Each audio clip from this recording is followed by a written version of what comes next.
వద్దమ్మా సీతమ్మ తల్లి. నీ చేతులతో అల్లుడి చితిని అంటించి వస్తున్నానమ్మా. ఈ శిక్ష పగవారికి కూడా వద్దమ్మా. ఇంకా ఎన్ని ఘోరాలు చూడడానికి, ఎన్ని బాధలు భరించడానికి ఈ జీవిని బతికించి ఉంచావు తల్లి.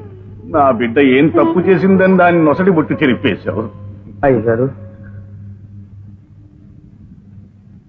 తమరు ఇలా చూస్తుంటే కడుపు తరుక్కుపోతుందండి అయ్యా. ఆ అమ్మాయి గారు బొట్టు చెరిపేసింది ఆ మూరు కాదండి, చేసిన పాపం కట్టి కుడుపుతుంది అంటారు. సీతమ్మూరిని రాములని ఇన్నేళ్ళు ఎడతీసి ఉంచడం వల్లే ఆ అమ్మాయి గారి నుంచి అల్లుడు గారు దూరం అయిపోయారు. అయ్యగారు, ఈ విషయం ఎవరికి చెప్పొద్దు నాడు బెదిరించినా ఎవరిని ఇలా చూస్తా ఊరుకోలేకపోతున్నానండి అయ్యా.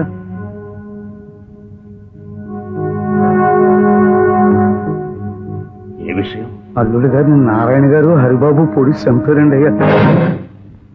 అల్లుడు గారు హరిబాబు కొట్టుకుంటుంటే వెనకాల నుంచి నారాయణ గారు వచ్చి గుణపం పట్టుకున్నారు. హరిబాబు అల్లుడు గారిని దాని మీద తోసేశారు. అది ఈపులో కూర్చుకొని ఆయన చచ్చిపోయారయ్యా.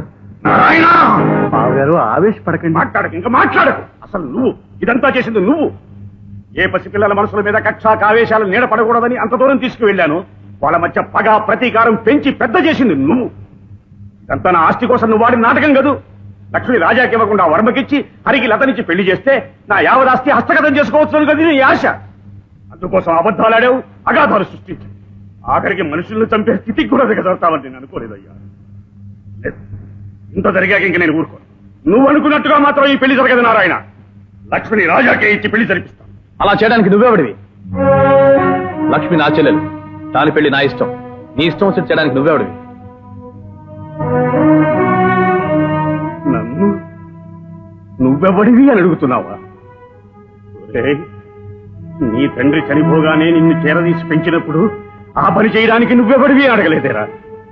నీకు చందమామను చూపిస్తూ ఘోర ముద్దలు తినిపించినప్పుడు అలా చేయడానికి నువ్వెవడివి అని అడగలేదు. నీకు జ్వరం వస్తే నేను లంకణాలు పడుకున్నప్పుడు అలా చేయడానికి నువ్వెవడివి అని అడగలేదేరా? నువ్వెవ్వడివి అన్న 5 అక్షరాలు నేర్చుకోవడానికి ఇంతకాలం పట్టించా నీకు? నా చేత అనరాని మాటలు అనిపించండి, మీ మొహాలు నాకు చూపించండి. నా ఇంట్లోకి తక్షణమే వెళ్ళిపోండి. బొమ్మనగానే మూటా ముల్లే సర్దుకుపోవడానికి నువ్వేమైనా అతిథివా, అడుక్కు తినేవాడివా? ఆస్తిలో ఆయనతో పాటు మీ నాన్నగారికి సమాన వాటాలే ఉన్నాయి. ఆస్తిని పంచమని అడగవయ్యా, అడుగు. తాతల కాలం నుంచి ఈ కుటుంబంలో ఆస్తి పంపకం జరగలేదు నారాయణ. ఇప్పుడు జరగదు. కావాలంటే ఈ ఆస్తి యావత్తు మీరే తీసుకోండి, నాకు పైసా అక్కర్లేదు. అల్లుణ్ణి దహనం చేసిన ఈ చేతులతో అన్నం కూడా తినలేని మనోవ్యతతో ఉన్న నాకు డబ్బెందుకు? రంగు కాగితాల కోసం నిండు జీవితాలు నాశనం చేసే రాబందులు మీరే తీసుకోండి. పండి. ఇప్పుడు నా ఆస్తి తీసుకోవడం కాదు, మా ఆస్తిని అమ్మేసావు, ఇంకా పెరగవలసిన ఆస్తిని తగ్గించేసావో ఎవరికి తెలుసు? మా చిన్నతనం నుంచి ఇప్పటిదాకా జరిగిన లావాదేవీలకి లెక్కలు కావాలి.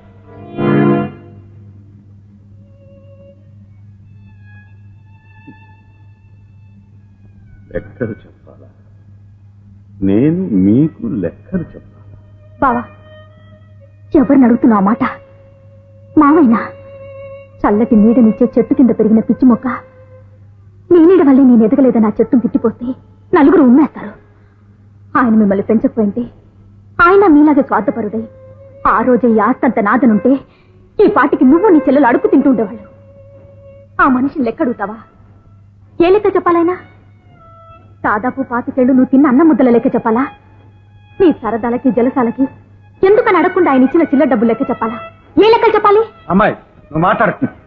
పుట్టి బుద్ధిరిగాక నారాయణ మొదటిసారిగా ఒక మంచి మాట అన్నాడు. నువ్వు మాట్లాడకమ్మా. పెద్ద పులి ముందు వేదాలు వల్లిస్తావు ఎందుకమ్మా పిచ్చిదాన్ని? మాట్లాడక. వీళ్ళిలా మాట్లాడి నా కళ్ళు తెరిపించారమ్మా. ఇంతవరకు గాజు ముక్కల్ని వజ్రాలని భ్రమపడి 14 సంవత్సరాలు నా కూతురికి దూరంగా ఉన్నానమ్మా. ఇంకా నా వల్ల కాదు. నా బిడ్డను నేను తెచ్చుకుంటాను. నా కూతురి కాళ్ళు పట్టుకుని ప్రాధేయపడైనా సరే ఇక్కడికి తెచ్చుకుంటాను.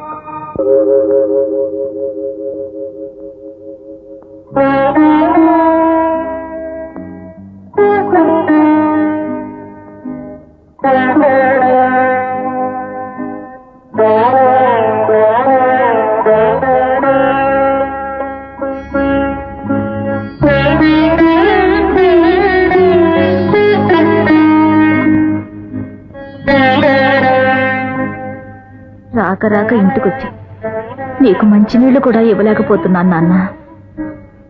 ఇది మైలు ఇల్లు. జరిగిన దానికి ఎంతో సిగ్గుపడుతున్నానమ్మా.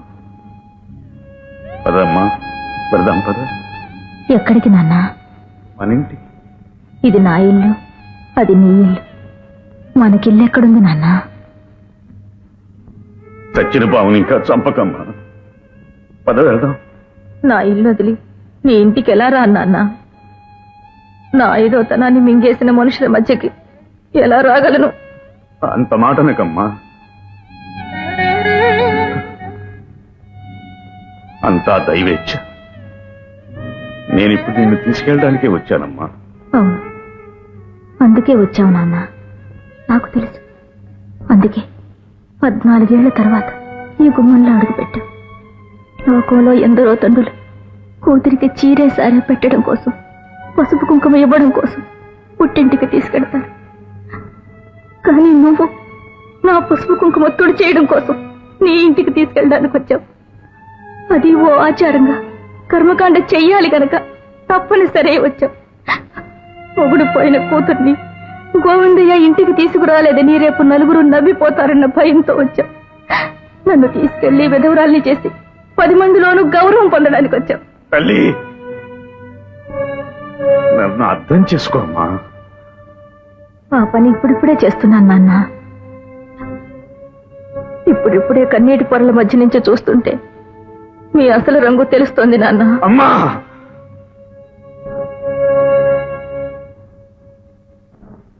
ఇంకేం మాట్లాడకమ్మా. చిన్నవాళ్ళకి దండం పెడితే క్షీణం అంటారు. ఇదే కోరుకుంటున్నావా నాన్న?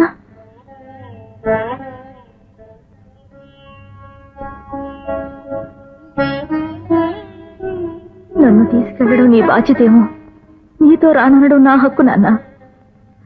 ఆయన శవం బయలుదేరిన ఈ ఇంటి నుంచే ఈ కట్టె కూడా వెళ్ళిపోవాలి. నువ్వు ఇంతసేపు ఉండి నేను నీతో బయలుదేరకపోతే వీధిలో జనం నిన్ను చిన్న చూపు చూస్తారు. అది నీ గౌరవానికి దెబ్బ. త్వరగా బయలుదేరు నాన్న. అది కాదమ్మా. కొమ్ము అట్టుంది నాన్న.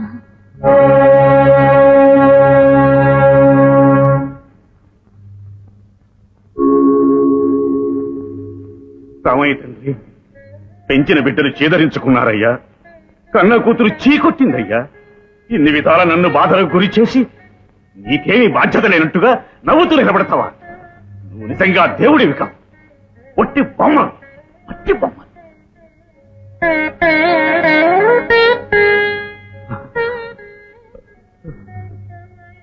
రామయ్య తండ్రి, ఏదో బాధలు ఆవేశంలో ఏమేమో అన్నాను. ఈ పాపానికి మళ్ళీ కొత్త శిక్ష విధించకయ్యా, కొత్త శిక్ష విధించకు. ఆర్తత్రాణ పరాయణుడి నీ బిడ్డల తప్పుల్ని పెద్ద మనసుతో క్షమించు. నీ సీతను నీకు తిరిగి ఇచ్చేస్తానయ్యా. ఈ నవమి లోపలే సీతమ్మని ఇక్కడ తీసుకొచ్చి ఇక్కడే సీతారాముల కళ్యాణం జరిపిస్తాను. నన్ను క్షమించు స్వామి, ఇకనైనా నన్ను క్షమించు స్వామి.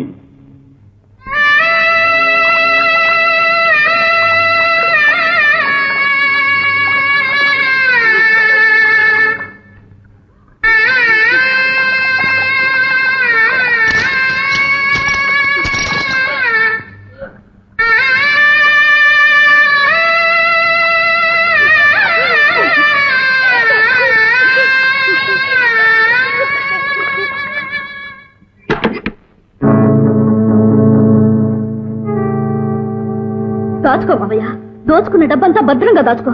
ఈ డబ్బు కోసమేగా పండంటి కుటుంబాన్ని చిన్న భిన్నం చేసావు. ఈ డబ్బు కోసమేగా దగ్గరైన మనుషుల్ని దూరం చేసావు. ఈ డబ్బు కోసమేగా బావని చంపి అక్కని విధవం చేసావు. దాచుకో మావయ్య, భద్రంగా దాచుకో. లక్ష్మి, మాట మిగలకు. మీరు ఊరుకోండి. జానికి గాజును పగలగొట్టి పొట్ట తీసేస్తుంటే నా కడుపు తరుక్కుపోయింది తెలుసా? ఇంత మీకు శోభ పెట్టి ఇన్ని దారుణాలు చేసి ఆ డబ్బు సంపాదించి ఏం చేస్తారండి? ఉట్టి కట్టుకు ఊరేగుతారా? వీళ్ళ మాటలతో లాభం లేదత్తయ్యా. వీళ్ళ చర్మం మందం. వీళ్ళ గురించి పోలీస్ రిపోర్ట్ ఇస్తే గానీ. ఏమిటా ఊరుకొని కొద్ది పేట తగ్గిపోతున్నావు? అరే అరే ఏమండి ఏమిటి మావయ్య? వీళ్ళు మన మీద పోలీస్ రిపోర్ట్ ఇస్తారు. ట్రక్ కూస్తున్నారు. దీనికి ఆ 3 ముళ్ళు పడితే కానీ రోగం కుదరదురా. నేను వెళ్ళి పెళ్లి ఏర్పాట్లు చేసి వస్తాను. నువ్వు వీళ్ళని జాగ్రత్తగా చూస్తూ ఉండు. వదినా, వచ్చేసాను వదినా. ఎంతో కాలం నుంచి ముచ్చట పడుతున్నా నీ కోరిక తీర్చడానికి వచ్చేసాను వదినా. సీతారాముల కళ్యాణ ముహూర్తానికి లక్ష్మిని పెళ్లి చేసుకోవడానికి వచ్చేసాను వదినా. ఇక మా పెళ్లిని ఆ బ్రహ్మరుతులు అడ్డుపట్టి ఆపలేదు. లక్ష్మిని తీసుకురావడానికి ఆ ఊరు ఎడుతున్నాను వదినా. నాకు నువ్వు ఎదురావాలి వదినా. నువ్వు ఎదురైతే శుభం జరుగుతుందన్న గొప్ప నమ్మకం నాకు. కలుపుతీ వదినా, కలుపుతీ. వెళ్ళిపో రాజా, దయచేసి ఇక్కడి నుంచి వెళ్ళిపో. వదినా, నువ్వు పెళ్లి చేసుకున్న తర్వాత కనిపించు. వెళ్ళు రాజా, వెళ్ళు. నువ్వు దివించండి, నేను వెళ్ళను వదినా. తలుపుతీ. ఎందుకు మౌన్ చాటు చేస్తున్నావు? తలుపుతీ వదినా. వదినా, తలుపుతీ. వదినా, ఏమిటిది? ఏమైంది? తలుపుతీ, తలుపుతీ వదినా. రాజా, వెళ్ళిపో. పెళ్లి జరిగే లోపు నన్ను చూడకు. నిన్ను చూడకుండా నేను ఎలా వెళ్తాను వదినా? రాజా, వెళ్ళకపోతే నా మీద ఒట్టే. ఈ ఒట్లో నేను ఖాతరు చేయను వదినా. జరగడానికి ఏదో జరిగిపోయింది, అందుకే నువ్వు ఇంత కంగారు పడుతున్నావు. ఏం జరిగిందో నువ్వు చెప్పి తీరాలి వదినా. అది తెలిసేంత వరకు నేను పెళ్లి చేసుకోను. అయ్యో, జరిగింది తెలిస్తే నువ్వు ఈ పెళ్లి చేసుకోవాలనే వెళ్ళిపోమంటున్నానయ్యా. నీకు దండం పెడతాను, వెళ్ళిపో.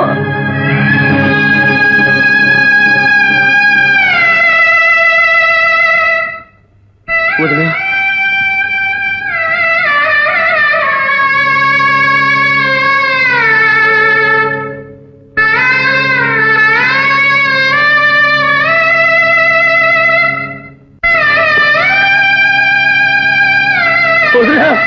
రాజా, రాజా, వదినా. అయిపోయిందయ్యా, అయిపోయింది. ఆ రాక్షసుల్లా పసుపు కుంకుమ తుడి చేశారయ్యా.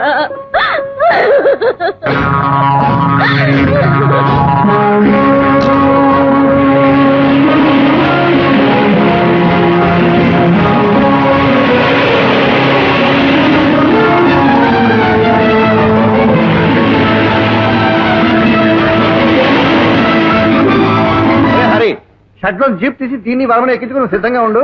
వీళ్ళ సంగతి నేను చూసుకుని వస్తాను. వాళ్ళు నవమి కదా అన్నమాట ప్రకారం రాజాగారు ఊళ్ళోకి దిగారని తెలిసి వాడు అంతు చూడడానికి నేను మనుషులు ఏర్పాటు చేశాను. నువ్వు జీప్ సిద్ధంగా ఉంచు. ఇక్కడ పడి ఉండండి. వదలండి.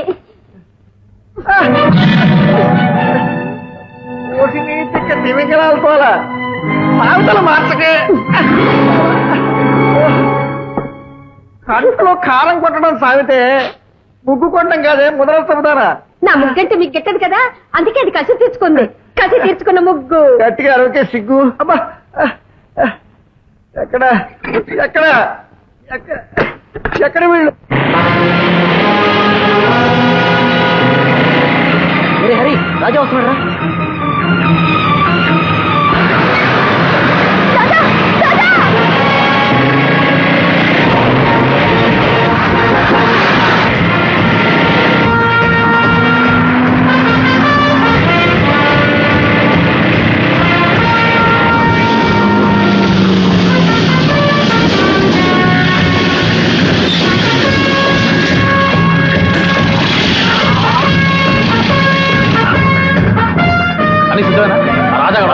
చూడండి వర్మ, రండిరా.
వెళ్ళాడు అలాంటి పోదాం.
చెప్పుకో. నన్ను క్షమించక్కయ్యా. ఇదిగోనమ్మా ఈయన కూడా తీసుకొచ్చాను. చెప్పండి, చేసిన పాపం చెప్తే పోతుందంటారు.